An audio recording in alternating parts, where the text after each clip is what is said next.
Hello बच्चों, this is OP Gupta, your math mentor on this beautiful channel of yours, Mathematica by OP Gupta. So in today's lecture, we are going to discuss how to manage the time before CBSE 2025 board examination of class 12th mathematics. Yes, we will be discussing date-wise preparation planner for science stream students. ठीक है बच्चों, अब चलिए जरा आगे बढ़ते हैं, लेकिन एक काम करना मत भूलना, दैट इज इस चैनल को सब्सक्राइब करके बेल नोटिफिकेशन प्रेस कर लेना और इस वीडियो को लाइक करके अपने सभी क्लासमेट्स को भी शेयर कर देना ताकि उनकी भी क्लास 12th मैथ की प्रिपरेशन अच्छी हो सके। ठीक है बच्चों, अब फाइनली चलते हैं और आज का लेक्चर स्टार्ट करते हैं।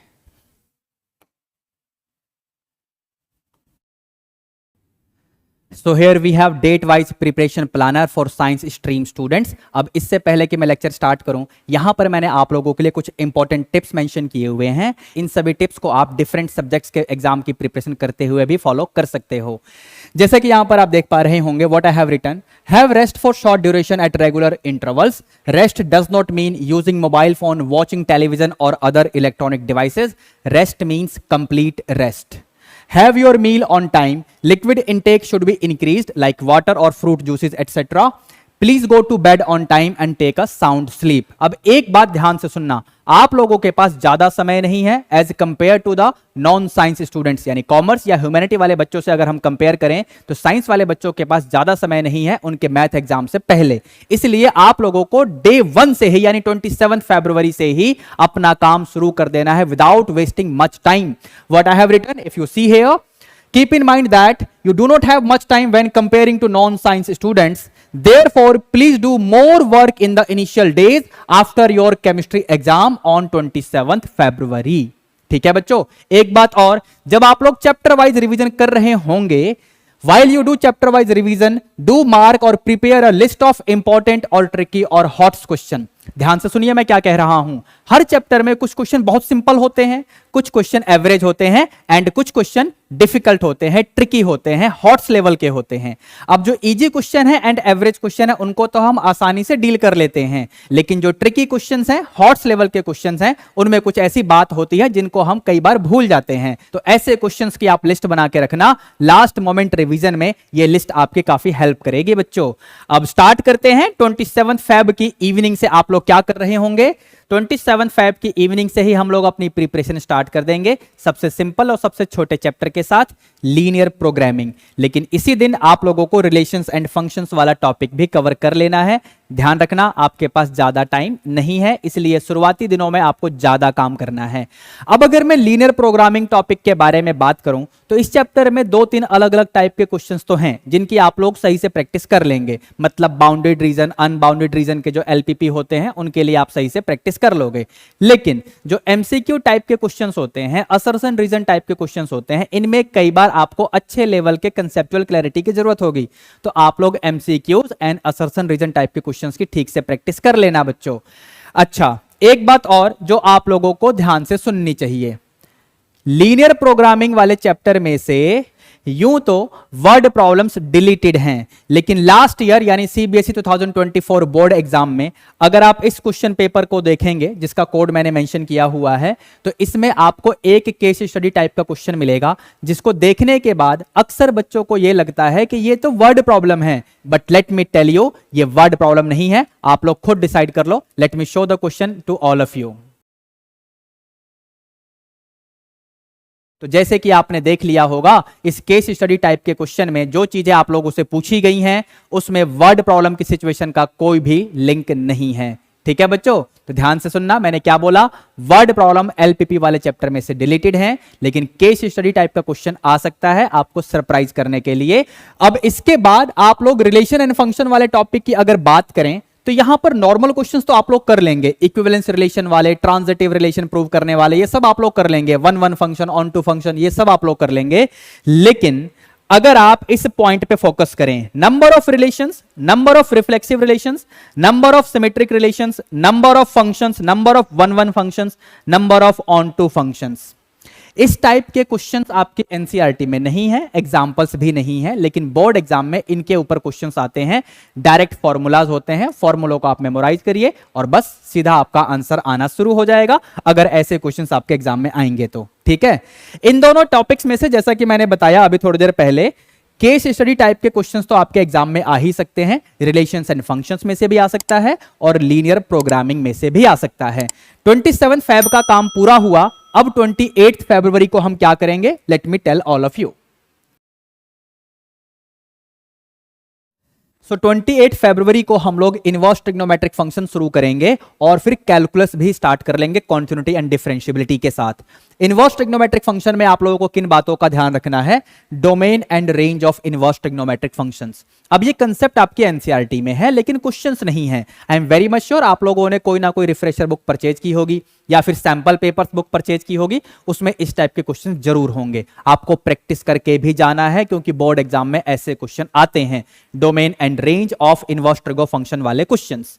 ठीक है बच्चों, फिर इसके बाद graph of inverse trigonometric functions again काफी इंपॉर्टेंट है और आपके एनसीईआरटी में ग्राफ तो हैं, क्वेश्चंस नहीं है लेकिन बोर्ड एग्जाम में क्वेश्चंस पूछे जा चुके हैं। लेकिन एक बात ध्यान से सुनना, हमारे बोर्ड एग्जाम में साइन इनवर्स फंक्शन या कॉस इनवर्स फंक्शन के ग्राफ वाले क्वेश्चन तो आ चुके हैं, but tan inverse x, cotangent inverse x, secant inverse x या कोसिकेंट इनवर्स एक्स, इस टाइप के जो फंक्शन है इनके ग्राफ बेस्ड क्वेश्चन अभी तक नहीं आए हैं, इनकी प्रैक्टिस भी कर लेना। इसके बाद मैंने क्या मेंशन किया हुआ है, principal value of inverse trigo functions, brief idea of properties required for calculus. I am sure आप लोगों को पता होगा कि properties of inverse trigonometric functions तो सिलेबस में नहीं है, लेकिन इनका यूज होता है कैलकुलस में बहुत सारे क्वेश्चंस को सॉल्व करने के लिए। कैलकुलस मतलब डेरिवेटिव में या फिर इंटीग्रेशन में आपने क्वेश्चंस देखे होंगे जहां पर इनवर्स ट्रिग्नोमेट्रिक फंक्शंस की प्रॉपर्टीज यूज होती हैं। देयरफॉर आप लोगों को इनवर्स ट्रिग्नोमेट्रिक फंक्शंस की प्रॉपर्टीज का ब्रीफ आइडिया जरूर लेना है। ठीक है जी। Normal questions on simplifications of inverse trigonometric functions, इस टाइप के क्वेश्चंस की आपको प्रैक्टिस तो करनी ही है, लेकिन केस स्टडी टाइप के क्वेश्चंस की भी प्रैक्टिस करनी है। चैप्टर नंबर 2 यानी इनवर्स ट्रिगो फंक्शंस में से भी केस स्टडी टाइप का क्वेश्चन बोर्ड एग्जाम में पूछा जा चुका है, आपको प्रैक्टिस जरूर करके जाना है बच्चों। फिर इसके बाद कैलकुलस शुरू हो जाएगा, continuity and differentiability of a function at a given point, relation between the continuity and differentiability, इस टाइप के क्वेश्चंस की आपको जरूर प्रैक्टिस करनी है जहां पर मॉडुलस इन्वॉल्व हो, जैसे mod sine x, mod tangent x, इस टाइप के फंक्शंस का अगर आपको continuity डिस्कस करने के लिए बोले या डिफरेंशियबिलिटी डिस्कस करने के लिए बोले एट ए गिवन पॉइंट, तो ऐसे क्वेश्चंस की आपको जरूर प्रैक्टिस कर लेनी है। डिफरेंशिएशन में ज्यादातर बच्चों को प्रॉब्लम नहीं आएगी, डेरिवेटिव के जो भी टॉपिक्स हैं यहां पर मेंशन है, आप लोगों ने इसको सही से कर भी लिया होगा, I am very much sure. अब इसके बाद 1 मार्च को आप लोग क्या करेंगे, तो 1 मार्च को आप लोग एप्लीकेशन ऑफ डेरिवेटिव वाला टॉपिक उठाएंगे, जहां पर रेट ऑफ चेंज, इंक्रीजिंग और डिक्रीजिंग फंक्शन, इसके ऊपर जो क्वेश्चंस बनते हैं उनकी सही से प्रैक्टिस करेंगे। मैक्सिमा मिनिमा, जिसमें फर्स्ट डेरिवेटिव टेस्ट या फिर सेकंड डेरिवेटिव टेस्ट के जो क्वेश्चंस होते हैं इनको भी आपको सही से प्रैक्टिस करना है। Absolute maxima and absolute minima के जो क्वेश्चंस होंगे उनकी भी सही से प्रैक्टिस करनी है। वर्ड प्रॉब्लम्स की भी प्रैक्टिस करनी है जो कि मैक्सिमा मिनिमा के ऊपर बेस्ड हो, काफी इंपॉर्टेंट बन जाते हैं ये केस स्टडी टाइप के क्वेश्चंस के लिए। वैसे केस स्टडी टाइप का क्वेश्चन तो रेट ऑफ चेंज या फिर इंक्रीजिंग एंड डिक्रीजिंग वाले टॉपिक में से भी आ सकता है, यानी ये चैप्टर काफी इंपॉर्टेंट बन जाता है केस स्टडी टाइप के क्वेश्चंस के लिए। फिर इसके बाद 2 मार्च को हम लोग इंटीग्रेशन वाला टॉपिक उठाएंगे and along with that application of integrals भी हमको 2 मार्च को ही वाइंड अप कर लेना है। काफी जल्दी काम करना है हम लोगों को बेटा। एक बात आप ध्यान से सुनना, इंटीग्रल वाले टॉपिक में जो प्रॉपर्टीज होती हैं, कौन सी properties, properties of definite integral, उनका जो प्रूफ है आप लोगों को सीख कर जाना है। Proof of the properties of definite integral आपके एग्जाम में पूछा जाता है। क्वेश्चंस तो आप लोग कर ही लेंगे आई एम श्योर, और उसकी प्रैक्टिस भी आपको कर लेनी है। एप्लीकेशन ऑफ इंटीग्रल्स की अगर हम बात करें तो आपकी न्यू एनसीईआरटी बुक में काफी कम क्वेश्चंस हैं, इसलिए एप्लीकेशन ऑफ इंटीग्रल्स वाले टॉपिक के क्वेश्चंस करने के लिए आप लोग सीबीएसई के पीवाईक्यूज का सहारा ले सकते हैं। पीवाईक्यूज के लिए आप लोग मेरी वेबसाइट को विजिट कर सकते हैं, वेबसाइट का लिंक आपको वीडियो के डिस्क्रिप्शन बॉक्स में मिल जाएगा। ठीक है बच्चों। फिर इसके बाद 3 मार्च से लेकर 4 मार्च यानी लगभग 2 दिनों का समय मैंने आपको दे दिया for the topic differential equations, vector algebra and 3 dimensional geometry. अब इनके जो भी इंपॉर्टेंट टॉपिक्स हैं वो सब आपके लिए मैंने यहां पर डिस्प्ले कर दिया है, आप लोग आराम से इसको रीड आउट कर सकते हैं और इन सभी टॉपिक्स को आप सही से प्रिपेयर कर सकते हैं ताकि ये तीनों चैप्टर आप लोगों के लिए कंफर्म हो जाएं। ठीक है। अब इसके बाद 4 मार्च से लेकर 5 मार्च यानी 4 मार्च की इवनिंग से 5 मार्च का हाफ डे आप मान लीजिए, प्रोबेबिलिटी वाले टॉपिक को आप डिवोट कर देंगे। प्रोबेबिलिटी वाले टॉपिक में अगर आपके पास न्यू एनसीईआरटी की टेक्स्ट बुक होगी तो आपने देखा होगा random variable and it's probability distribution और उसका मीन, ये है ही नहीं, न्यू एनसीईआरटी की बुक में नहीं है, लेकिन आपके सीबीएसई सिलेबस में है और इस पे एक क्वेश्चन पक्का आपके बोर्ड एग्जाम में आता ही है। तो आप लोगों को इस टॉपिक का स्पेशली ध्यान रखना है प्रोबेबिलिटी वाले चैप्टर में, जो कि आप 4 मार्च से 5 मार्च के बीच में करेंगे, ठीक है। फिर 5 मार्च को जो समय बचेगा उसके साथ 6 मार्च तक आप लोग मैट्रिसेस एंड डिटर्मिनेंट वाला टॉपिक उठाएंगे, यानी सबसे सिंपल टॉपिक सबसे लास्ट में करना है। मैट्रिसेस एंड डिटर्मिनेंट में कौन कौन सी चीजें आपको ध्यान से करनी है वो मैंने स्क्रीन पे मेंशन किया हुआ है, आप देख सकते हैं बच्चों, ठीक है। 6 मार्च को कुछ टाइम बचे तो अच्छा, अदरवाइज 7 मार्च हमारे लिए सैंपल पेपर करने का डे होगा। सैंपल पेपर कम से कम आपको 3 तो जरूर करने हैं, अब 3 से अधिक आप कर लें तो आपके ऊपर है वो। जब आप सैंपल पेपर करेंगे तो टाइम का ध्यान रखना है, आपको टाइम 2.5 आवर्स का सेट करना है। जब आप पेपर कर रहे होंगे तो अपने सामने घड़ी को जरूर रखना ताकि आप टाइम का ध्यान रख सको और अपनी स्पीड उसके अकॉर्डिंग मैनेज कर सको, ठीक है बच्चों।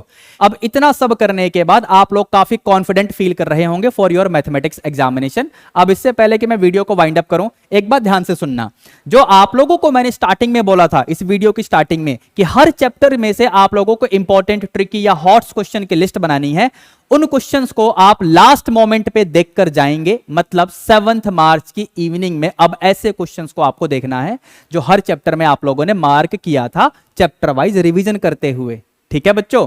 Apart from that her chapter में कुछ फॉर्मूले ऐसे होते हैं जो हमको कंफ्यूजिंग लगते हैं, वो इंटीग्रेशन में भी हो सकता है, वो 3 डायमेंशनल ज्योमेट्री वाले चैप्टर में भी हो सकता है, डेरिवेटिव में भी हो सकता है, लिमिट्स में भी हो सकता है, वेक्टर अलजेब्रा में भी हो सकता है। किसी भी चैप्टर के जो इंपॉर्टेंट फॉर्मूले हैं जो आपको कंफ्यूज करते हो, उनकी लिस्ट आप लोगों ने अगर बना रखी है तो अच्छा है, उस लिस्ट को जरूर देखकर जाना, ठीक है बच्चों। Now in the morning of 8 March what you are going to do, आप लोग अपने आप को फालतू के गॉसिप्स में इन्वॉल्व करके कंफ्यूज होने का काम नहीं करेंगे।